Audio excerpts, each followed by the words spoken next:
కేంద్ర బడ్జెట్ తెలంగాణ శాసనసభలో చిచ్చు రేపింది. ఇటు ప్రతిపక్ష బీఆర్ఎస్, అటు అధికార కాంగ్రెస్ పార్టీల మధ్య మాటల యుద్ధం చోటు చేసుకుంది. సవాళ్లు ప్రతి సవాళ్లతో సభ దద్దరిల్లిపోయింది. కేంద్ర బడ్జెట్లో రాష్ట్రానికి దక్కాల్సిన వాటాను దక్కించుకోవడంలో కాంగ్రెస్ ప్రభుత్వం, ముఖ్యమంత్రి రేవంత్ రెడ్డి ఘోరంగా విఫలమయ్యారని బీఆర్ఎస్ ఎద్దేవా చేసింది. ఇది కాస్త రేవంత్ రెడ్డికి ఆగ్రహం తెప్పించింది. బీజేపీతో కుమ్మక్కైన బీఆర్ఎస్ కేంద్రం నుండి నిధులు తేవాలని ఆయన ప్రతి సవాలు విసిరారు. ఇరు పార్టీలు సవాళ్లు ప్రతి సవాళ్లతో బుధవారం నాడు సభలో గందరగోళ పరిస్థితి ఏర్పడింది. ఇరు పార్టీల సవాళ్లు ప్రతి సవాళ్లపై ప్రత్యేక కథనం ఇప్పుడు చూద్దాం.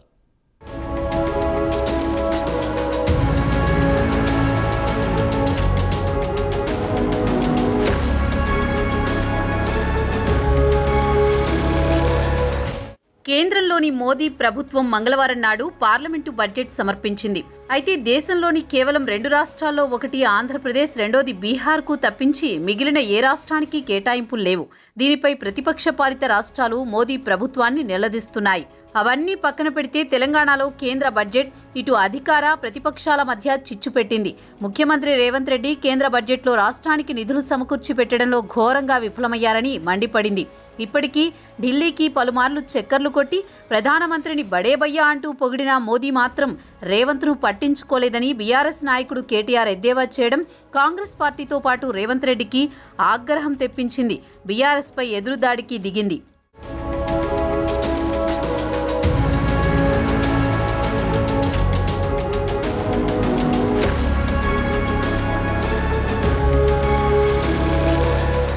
కేటీఆర్కు రేవంత్ రెడ్డి కూడా గట్టిగానే కౌంటర్ ఇచ్చారు. బీజేపీకి రాష్ట్రంలో బీఆర్ఎస్ బీ టీమ్ అని ఎద్దేవా చేశారు. ఇటీవల ముగిసిన లోక్సభ ఎన్నికల్లో పరోక్షంగా బీజేపీకి మద్దతు ప్రకటించి రాష్ట్రంలో బీజేపీ 8 సీట్లు దక్కించుకోవడానికి మీరు సహకరించారు కదా అంటూ చురకలంటించారు.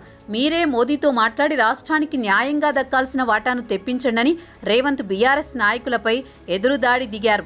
ఇక బీఆర్ఎస్ విషయానికొస్తే ప్రస్తుతం కాలం కలిసి రావడం లేదు. ఇక రాష్ట్రంలో కాంగ్రెస్ ప్రభుత్వాన్ని ముప్పు తిప్పలు పెట్టాలంటే బీజేపీ మద్దతు తప్పనిసరి. అదే సమయంలో కేసీఆర్ కుమార్తె కవిత లిక్కర్ స్కామ్లో ఇరుక్కొని తీహార్ జైల్లో మగ్గాల్సి వస్తోంది. ఇప్పటికీ పలుమార్లు ఆమె బెయిల్ను కోర్టులు తిరస్కరించాయి. ప్రస్తుతం ఆమె అనారోగ్యంతో బాధపడుతున్నారు. బీజేపీకి దగ్గరై ఇటు కాంగ్రెస్ ప్రభుత్వానికి ఝలక్కివ్వడంతో పాటు అటు కవితను విడిపించుకోవడానికి ఆస్కారం ఉంటుందన్న టాక్ రాజకీయ వర్గాల్లో బలంగా వినిపిస్తోంది.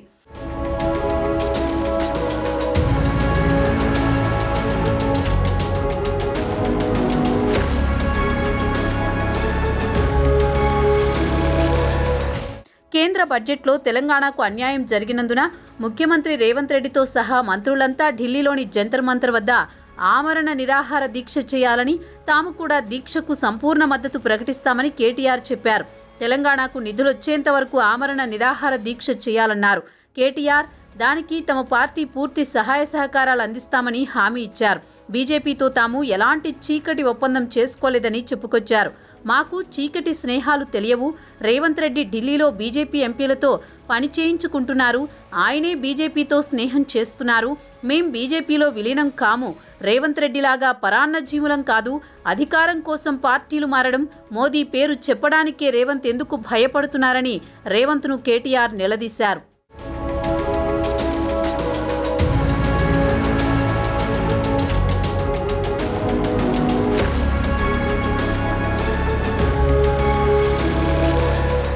కేంద్ర బడ్జెట్లో రాష్ట్రానికి అన్యాయం జరిగిందని బీజేపీ మినహా అన్ని పార్టీలు కూడా భావిస్తున్న ప్రస్తుత తరుణంలో ఢిల్లీలో దీక్ష చేయడానికి నేను రెడీ. ప్రతిపక్ష నేత కేసీఆర్ కూడా వస్తే కలిసి చేద్దాం, కలిసి కేంద్రంపై పోరాడదామని ముఖ్యమంత్రి రేవంత్ రెడ్డి సవాలును స్వీకరించారు. కేంద్ర బడ్జెట్లో తెలంగాణ ప్రస్తావన లేదని, రాష్ట్రానికి అన్యాయం జరిగిందని 2 రోజులుగా రాద్ధాంతం జరుగుతోంది. రాష్ట్రానికి నిధులు సాధించడం కోసం ముఖ్యమంత్రి రేవంత్ రెడ్డి ఢిల్లీలో దీక్ష చేయాలని బీఆర్ఎస్ ఎమ్మెల్యేలు కేటీఆర్, హరీష్ రావు చేసిన డిమాండ్పై సీఎం రేవంత్ స్పందించారు. తాను అందుకు సిద్ధమని అంటూనే ప్రతిపక్ష నేతగా కేసీఆర్ వస్తే ప్రభుత్వ అధినేతగా తాను కూడా వస్తానని రేవంత్ రెడ్డి మెలికపెట్టారు.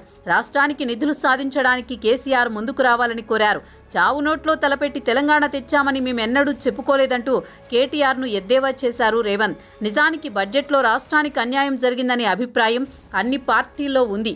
అందుకోసం పోరాటం మాత్రం ఒక్క అధికార పార్టీ మాత్రమే చేయాలని రూలేముంది? బీజేపీ నాయకులు బడ్జెట్ను పొగడ్డం తప్ప ఏం చేయలేరనేది అందరికీ తెలిసిందే.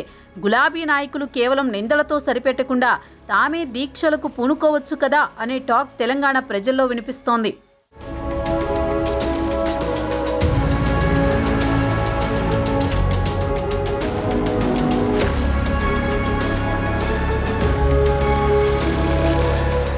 ఇక్కడ అసలు విషయానికి వస్తే ప్రతిపక్షాలు అవకాశం కోసం ఎదురు చూస్తాయి. వాస్తవానికి కేంద్ర ప్రభుత్వం ఈ బడ్జెట్లో ఏ రాష్ట్రానికి ఎలాంటి కేటాయింపులు చేయలేదు. దీంతో రేవంత్ రెడ్డిని తప్పుపట్టాల్సిన పనే లేదు. దీన్ని బీఆర్ఎస్ రేవంత్ రెడ్డి అసమర్థత అని చెప్పడంలో అర్థం లేదు.